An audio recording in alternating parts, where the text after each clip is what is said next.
Boa noite, irmãos. Que a graça e a paz do Senhor Jesus sejam com todos nós também. Estamos em nossa jornada de mensagens sobre salvação. E vamos falar hoje sobre salvação no presente. Um processo de tempo. Abra sua Bíblia em Filipenses 1:6, que é o nosso texto base para estas reflexões. Filipenses capítulo 1, versículo 6.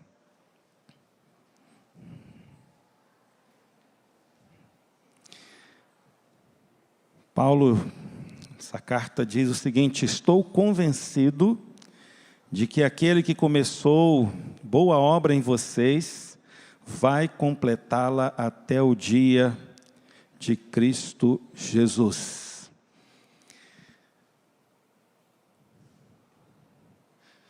Nós estamos aí no meio, no centro, com os 3 tempos da salvação. E hoje nós vamos falar sobre esse aperfeiçoamento. É o tempo da libertação do pecado, do poder do pecado. Um tempo onde nós estamos aprendendo de Deus a ficar livres do pecado, a eliminar de nossa vida, libertos por Cristo habitando em sua vida. Então, Cristo habitando em nós, a vitória sobre o pecado será certa em nossa vida. Não está passando aqui, passa aí para mim. Nós terminamos semana passada com essa imagem. A salvação do passado é Cristo tirando o homem da condenação do inferno. Então, a salvação do passado é justamente quando nós fomos libertos da condenação que aconteceu lá no Jardim do Éden com o pecado de Adão e Eva.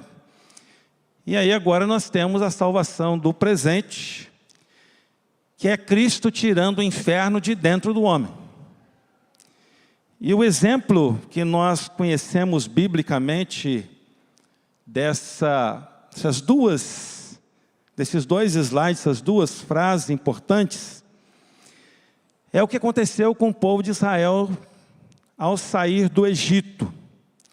Na saída do Egito, eles foram libertos da escravidão, que estavam ali há muitos anos.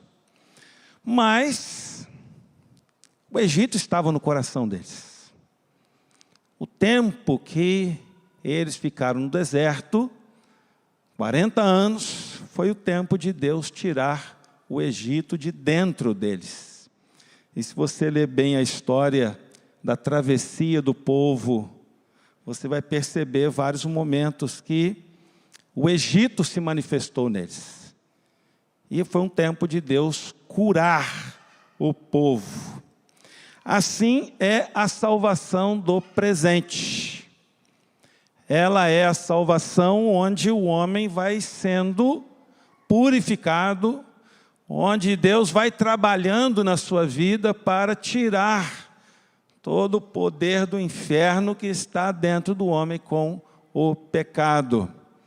Por isso que a mensagem de Paulo é clara em falar de aperfeiçoamento. O alvo de Deus para o homem é a perfeição.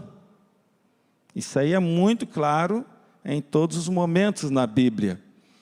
O alvo é chegar de novo à imagem e semelhança de Deus. É restaurar a imagem e semelhança de Deus na vida do homem. E isso acontece, então, em primeiro momento, com o homem ser liberto, chegar à liberdade, que é o perdão dos pecados. E agora, nesse tempo de aperfeiçoamento, é um tempo da santificação. E aí nós temos, pode voltar, volta aí, passa não, está passando automático? Não, né? Volta aí, por favor. Não. Isso. É um tempo onde nós vamos experimentar esta libertação do poder do pecado. E aí começa com essa citação de João 8,32, quando fala da verdade libertar. É porque à medida que nós vamos aprendendo os princípios bíblicos, os valores divinos, vamos aprendendo os atributos divinos, aquilo que nós precisamos para essa libertação, isso vai acontecendo gradativamente em nossa vida. O apóstolo Paulo, em 1 Coríntios 9, 25, ele fala aí de todo aquele que luta, exerce um domínio próprio em todas as coisas.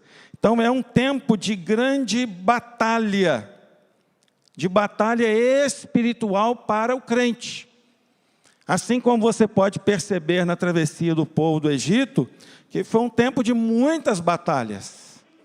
Assim a nossa vida, a nossa jornada neste mundo, que pode durar aí 40 anos, 50, 60, 70 anos ou mais, será sempre um tempo de batalha da libertação do pecado, desse poder do pecado. Paulo nos fala em Romanos 12, 2 sobre esta transformação.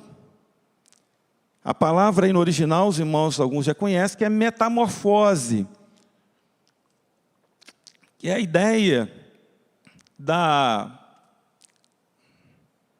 Como é que chama que é bicho? Da lagarta, pensei no mandruvá, gente. Que é um bicho feio também, né? Da lagarta que vira borboleta, né? Eu acho que o mandruvá não vira borboleta, não. É um tempo onde há uma transformação. Por isso que a santificação, ela é um processo de tempo. Ele não é algo instantâneo, não é algo automático. Vai necessitar de um grande investimento da nossa vida para essa transformação. Essa libertação, esse alcance, a Bíblia vai falar em muitos momentos, se Pedro diz assim, eleitos segundo a presciência de Deus, na santificação do Espírito para a obediência. Então há um caminho de santificação pela obediência. Todas as falhas que aconteceram com o povo no atravessar do deserto, foi por causa da desobediência, de não se voltar para Deus. Por isso que a busca da santificação é algo que vai fazer toda a diferença no dia a dia de um crente. Pastor Augusto Nicodemos tem um programa de perguntas e respostas, e alguém perguntou para ele, como que eu posso ter segurança da minha salvação em Deus? E ele deu uma resposta prática. 2 fatores importantes. Se você odeia o pecado e se você busca a santificação. A gente falou disso semana passada, de odiar o pecado. Então tem que odiar o pecado e buscar a santificação. Isso é evidência para nós mesmos da nossa segurança de salvação, porque esse é o caminho da santificação. Então Paulo ele começa a falar desta santificação como um novo caminho. É um novo caminho que o homem vai trilhar. Ele que estava condenado ao inferno, que estava com o seu futuro de total destruição, agora ele tem uma nova caminhada. E essa caminhada é uma caminhada longa. Não é uma caminhada simples. É uma caminhada que vai exigir um processo contínuo. Uma busca contínua. E a gente vai ver, ao longo dessa palavra de hoje, que ela não é igual para todas as pessoas. Existem diferenças. As pessoas vão ter momentos ou graus de santificação diferentes na sua vida. De um para o outro, em tempos diferentes da vida. Há momentos que a vida está mais santificada, tem tempos que a gente está passando por momentos mais difíceis, de uma guerra contra o pecado. Paulo diz nesse texto de Filipenses 3, 12 a 14, ele diz assim: não que eu já tenha obtido tudo isso, ou tenha sido aperfeiçoado, mas prossigo para alcançá-lo, pois para isso também fui alcançado por Cristo Jesus. Irmãos, não penso que eu mesmo já o tenha alcançado, mas uma coisa faço, esquecendo-me das coisas que para trás ficam e avançando para as que estão adiante. Paulo está falando dessa batalha na vida pela santificação. Não é algo que se alcança facilmente. O pecado continuará no nosso calcanhar. Ele vai sempre buscar alguma oportunidade para nos derrubar. Por isso que a vigilância, ela tem um lugar muito especial na nossa vida.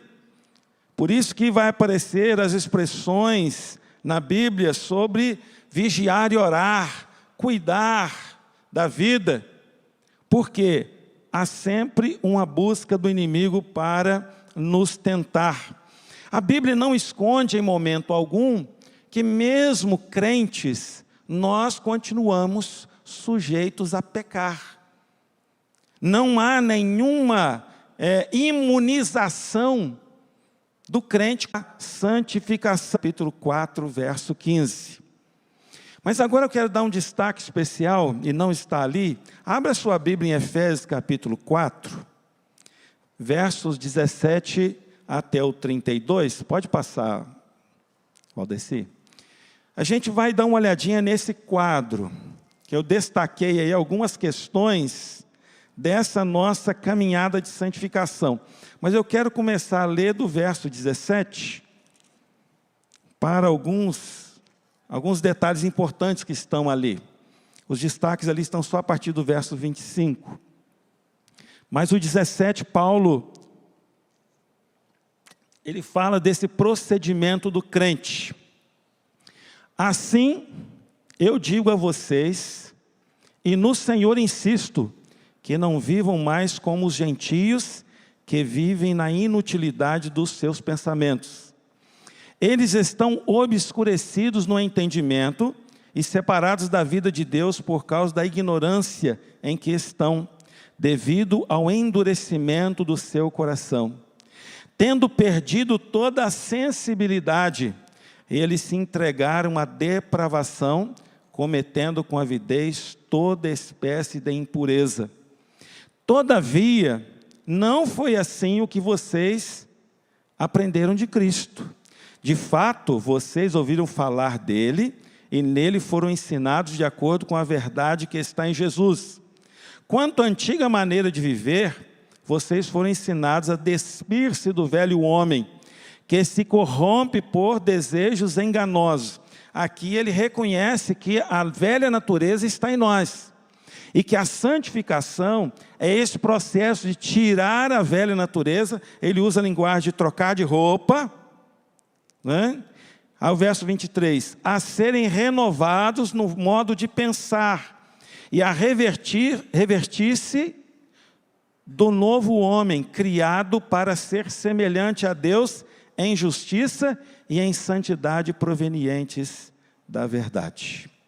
E aí, a partir do 25, então, ele começa a fazer esse contraste, que está ali no quadro. Ele vai mostrar a diferença ética do nosso comportamento, da nossa santidade. Então, ele diz, no verso 25, para abandonar a mentira e falar a verdade. No verso 26, ele fala da ira. E o contrário da ira é tratar os relacionamentos. No verso 27, ele diz, não deis lugar ao diabo, ou seja, trate de relacionar-se com Deus. Verso 28, aquele que furtava, não furte mais. O que é furto? Eu fiz aqui viver às custas de outros. Porque a gente pensa às vezes em furtar, só tomar o que é do outro. Mas tem gente que vive às custas do outro, explorando o outro. Porque Paulo vai dizer que não deve furtar, mas deve trabalhar para sustento próprio e para ajudar os outros.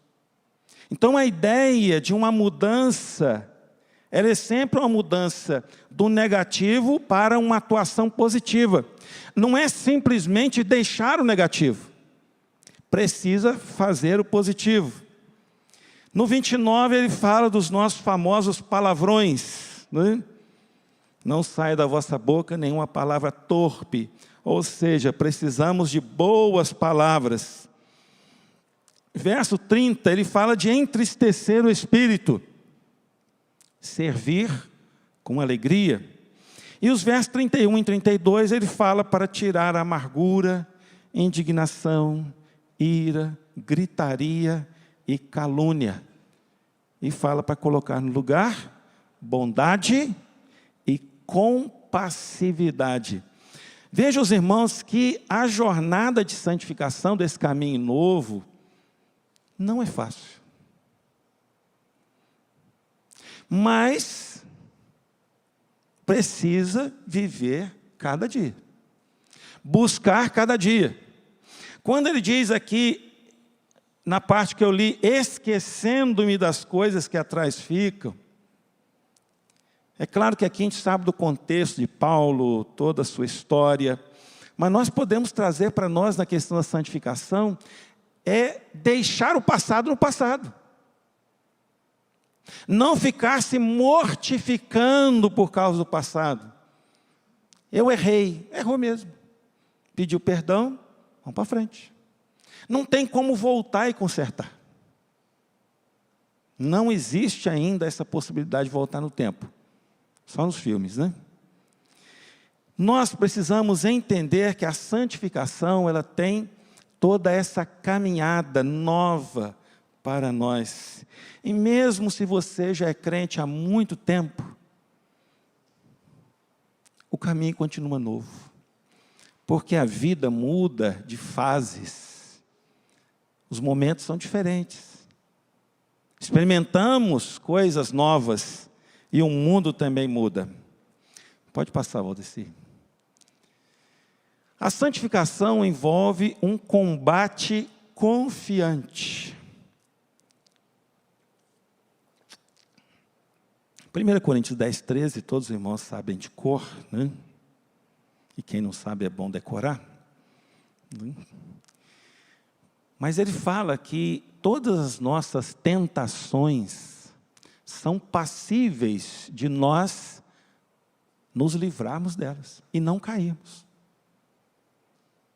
Quando caímos, é porque nós titubeamos. Nós decidimos não obedecer. Esse caminho confiante é porque Deus sempre traz para nós a segurança da vitória.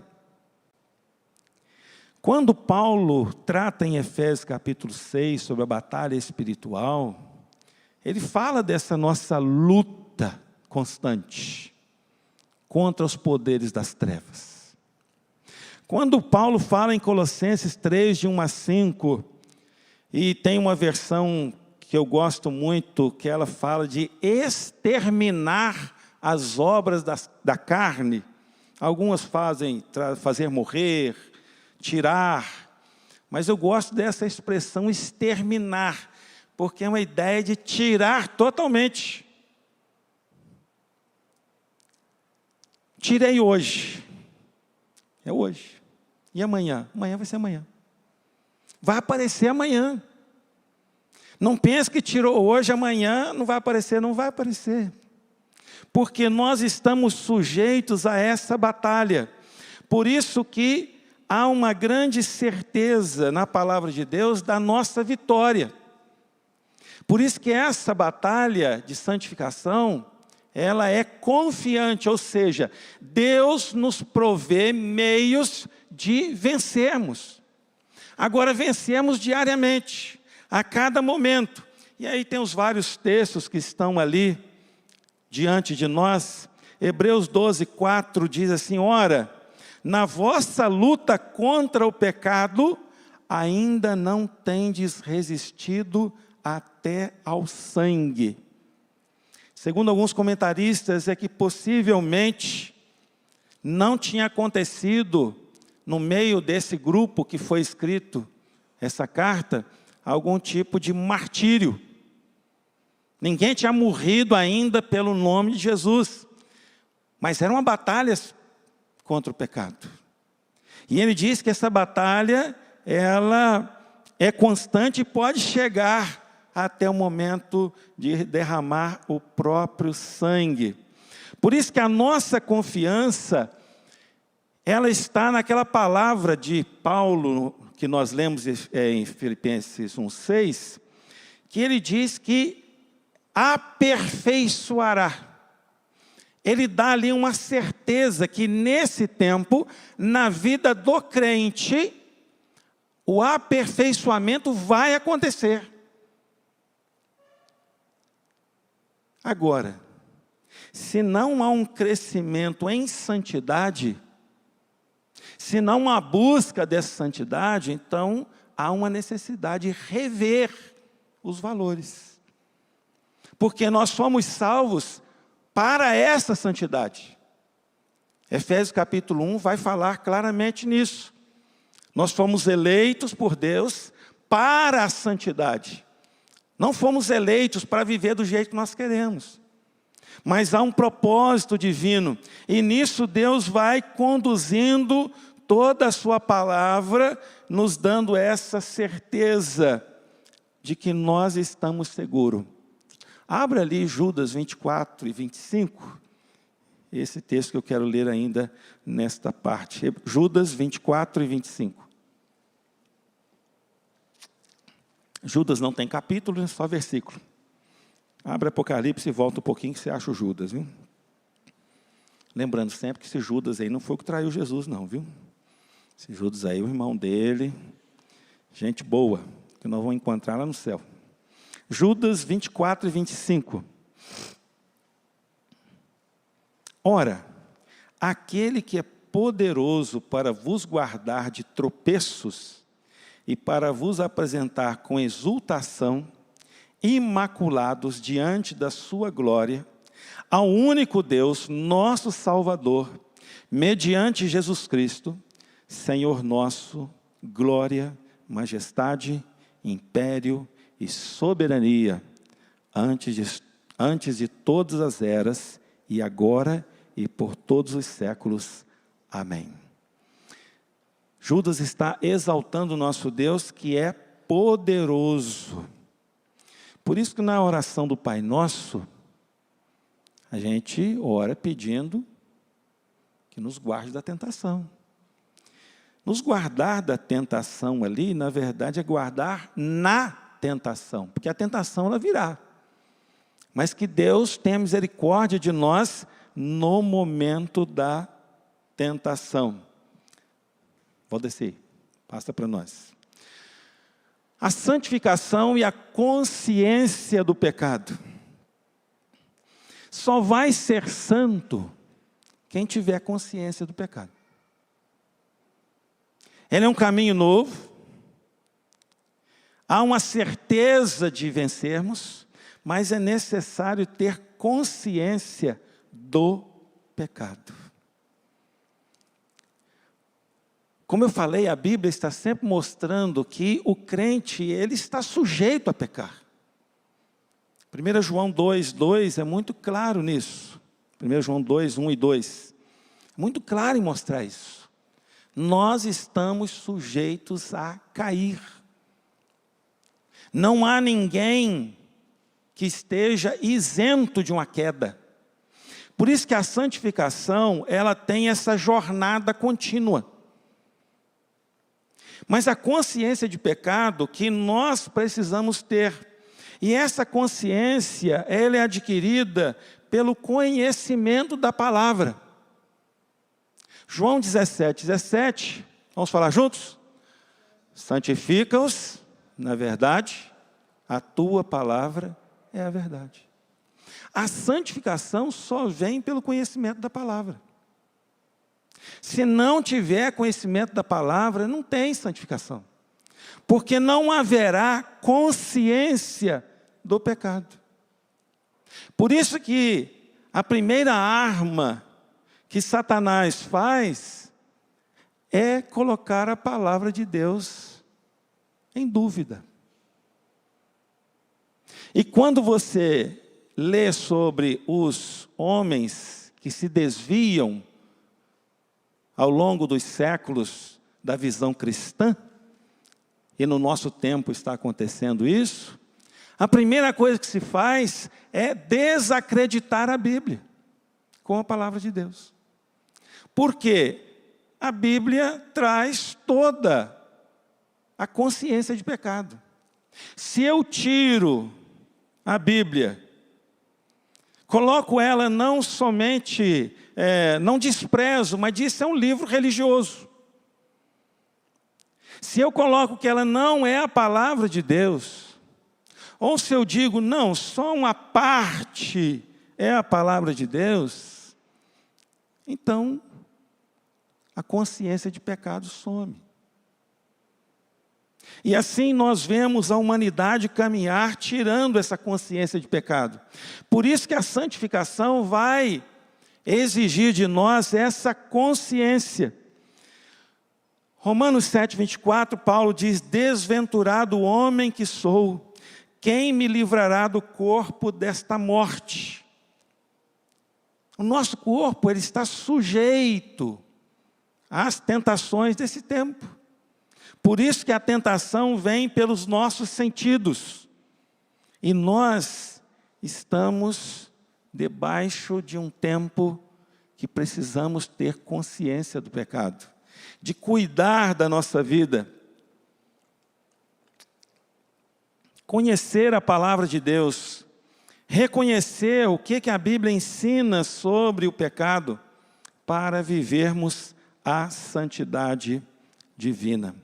Mas certamente o texto que está ali em 1 João 9, que eu quero destacar por último aqui, fala de se confessarmos os nossos pecados, Ele é fiel e justo para nos perdoar os pecados e nos purificar de toda injustiça. Por isso que há essa necessidade de reconhecer, ter consciência do pecado. Porque tendo consciência vai haver confissão, tendo confissão tem perdão. Pode passar. Existem graus de santificação. Como eu falei anteriormente, irmãos, a santificação ela não é igual o tempo todo. Não é igual na sua história. Não é. Por quê? Nós batizamos juniores. Qual o nível de consciência do mundo que o junior tem? É muito diferente de um adulto.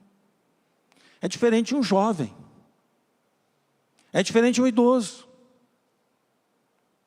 Por isso que a santificação no nível dele vai ser um grau. Para o adolescente será outro momento. Para o jovem será outra questão. Para o solteiro é de uma maneira. Para o casado é de outra. Vai mudando. Muda também a medida do nosso conhecimento. Paulo diz que nós sabemos, não tem como saber se é pecado se não conhecer a lei. Vai falar disso em Romanos. Eu não saberia o que é cobiça se a lei não dissesse, não cobiçarás. Então é a medida do conhecimento. A profundidade do conhecimento, você vai percebendo a realidade do pecado. E percebendo isso, você vai alterando o seu grau de santidade. Eu citei que semana passada a questão da criança, que quando faz uma coisa errada, ela vai esconder. Por quê? Ela tem medo da consequência. Esse é um nível de santidade. Tem gente que não faz o errado por medo da consequência. Ah, fiz isso, agora Deus vai me castigar. Esse é um nível de santidade. O outro nível é: fiz errado, ofendeu a santidade de Deus. É diferente. Eu agora já não estou com medo da consequência. Há um temor no meu coração com relação à santidade de Deus. Subiu o patamar. Adão e Eva no paraíso tiveram comportamento infantil. Pecaram, o que fizeram? Esconderam. Medo da consequência. Aí Deus teve que chamar pelo nome. Cláudio Duarte diz que parece que Deus é hilário, né? Porque Deus sabia que estava ali, sabia tudo. Mas não é isso. É uma identificação do homem. Ele tinha que chamar o homem para diante dele. Para mostrar para ele que o pecado dele era algo muito maior do que a consequência que ia gerar. Porque era um pecado contra a santidade divina. Ele tinha que aprender a ter temor de Deus. Um dos objetivos da santidade é nos levar a temer a Deus. Temer a Deus é saber quem Ele é. E não só pelo que Ele pode fazer, mas é pelo que Ele é. Ele é santo. E a santidade dEle, ela é ferida com os nossos pecados. Por isso que às vezes as pessoas, mas puxa vida, Adão fez um pecadinho. Pronto, detonou tudo.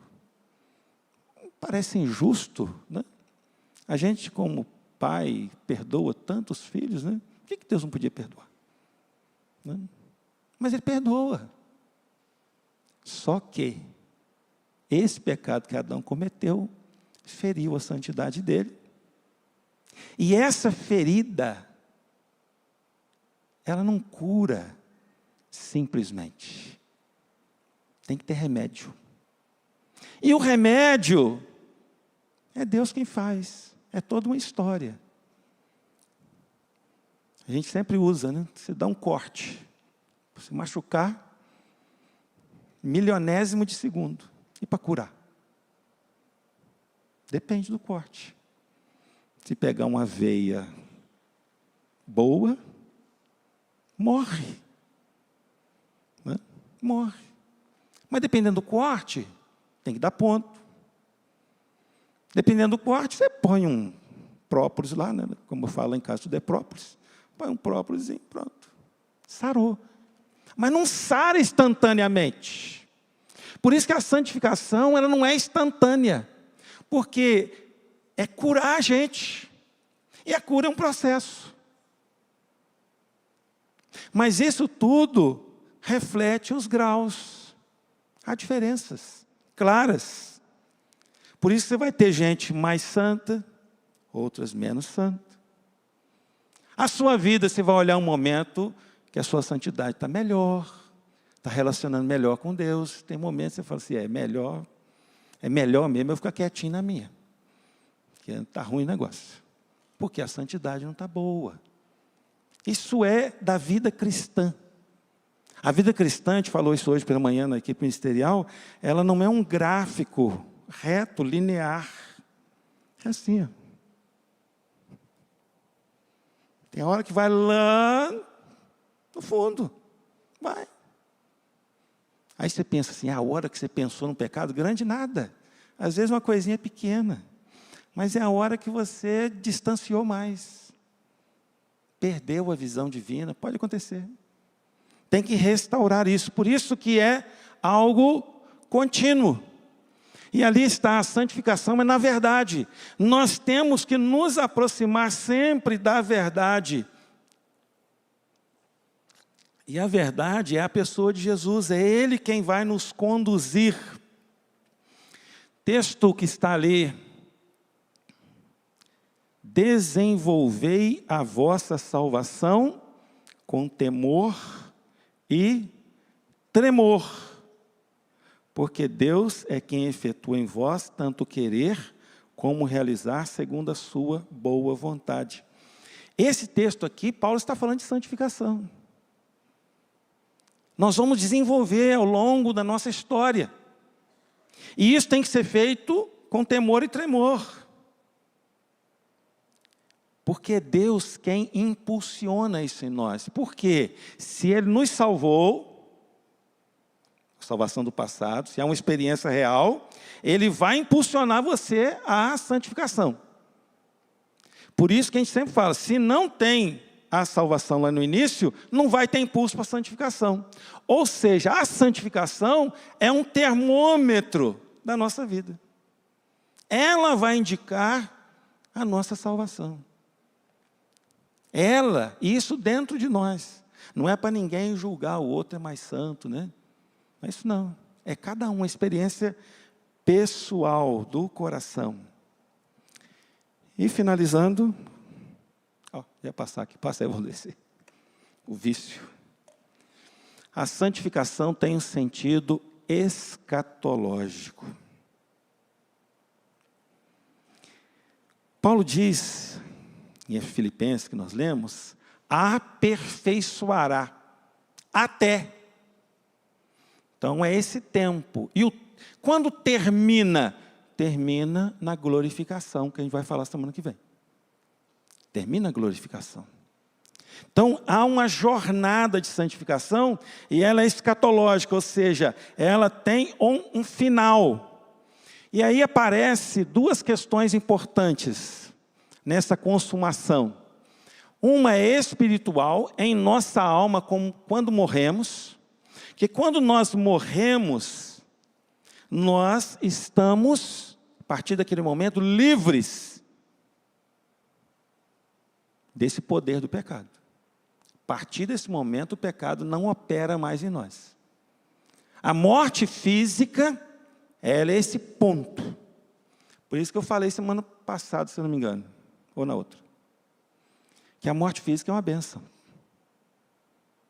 Apesar de toda a tristeza que ela traz, toda a angústia, mas ela é bênção. Lembra que eu falei? Deus expulsou o homem do jardim. Graças a Deus que expulsou. Se Ele não expulsasse, continuaria lá, ia comer da árvore da vida e ficaria para sempre no pecado. Então, quando o homem é expulso, ele é exposto à morte física. E a morte física é esse momento da libertação. Mas é um sentido escatológico porque quando Cristo voltar em sua glória, aí nós teremos a restauração da santidade no nosso corpo.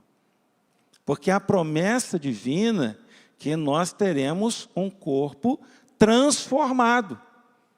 E esse corpo não estará mais sujeito ao pecado. Então, por isso que a santificação, ela tem esse aspecto escatológico.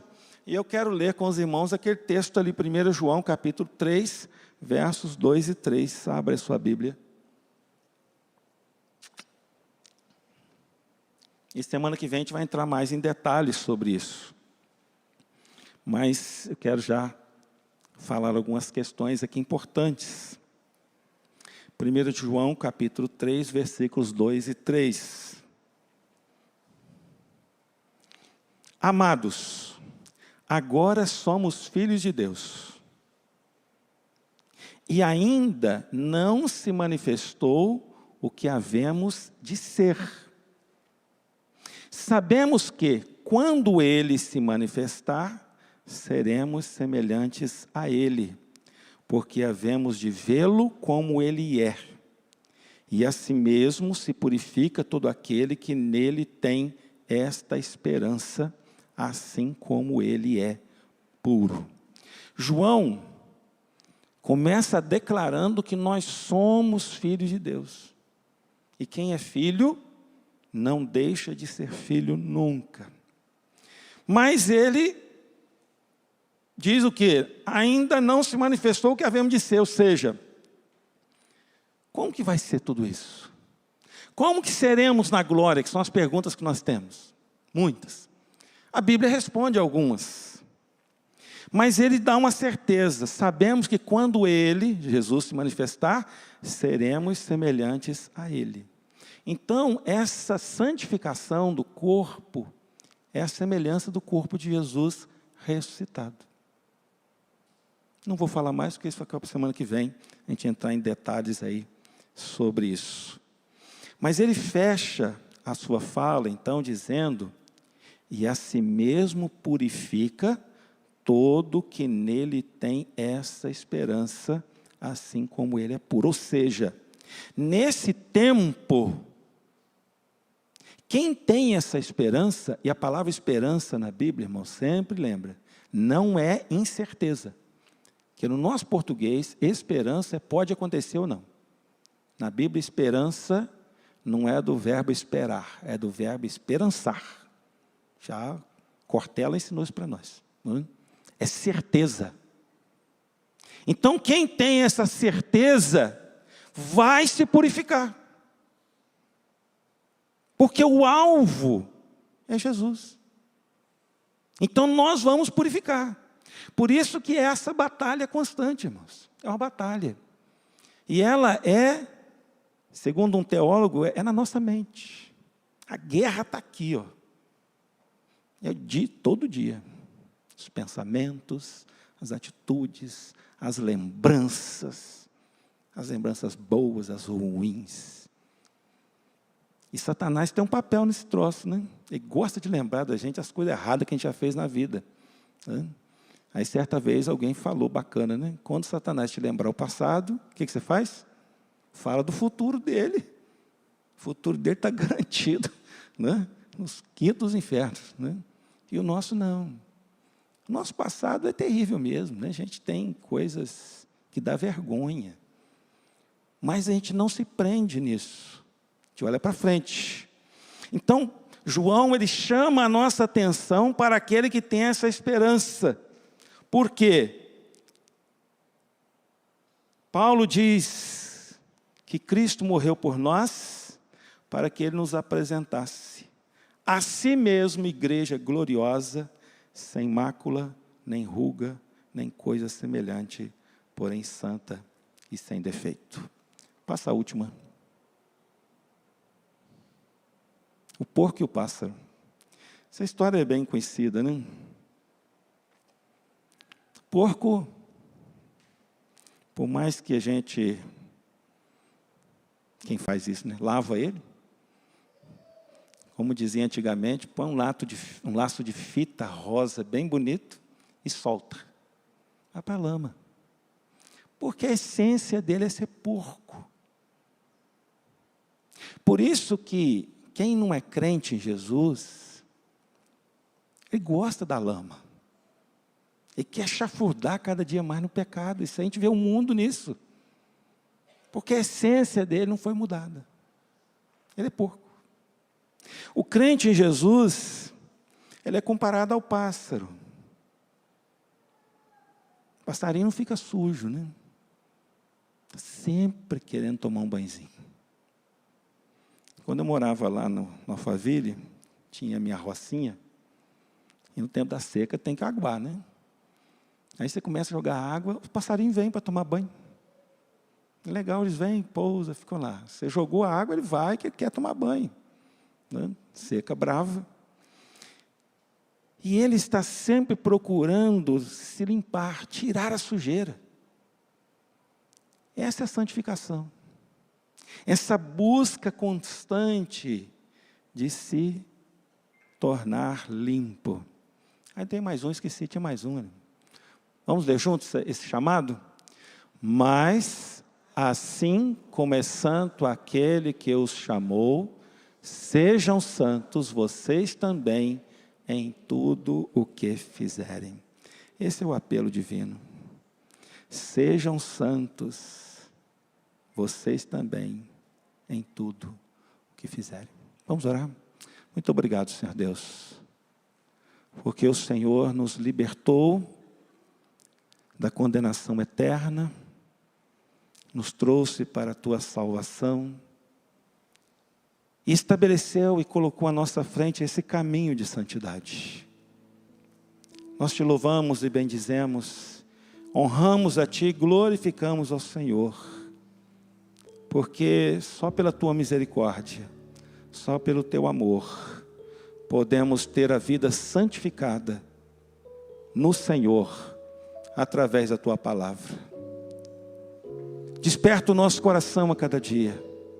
Abençoa a nossa jornada com crentes, para que sejamos fiéis ao Senhor, buscando diariamente a santidade, que é o propósito do Senhor para cada um de nós. Em nome de Jesus que oramos. Amém.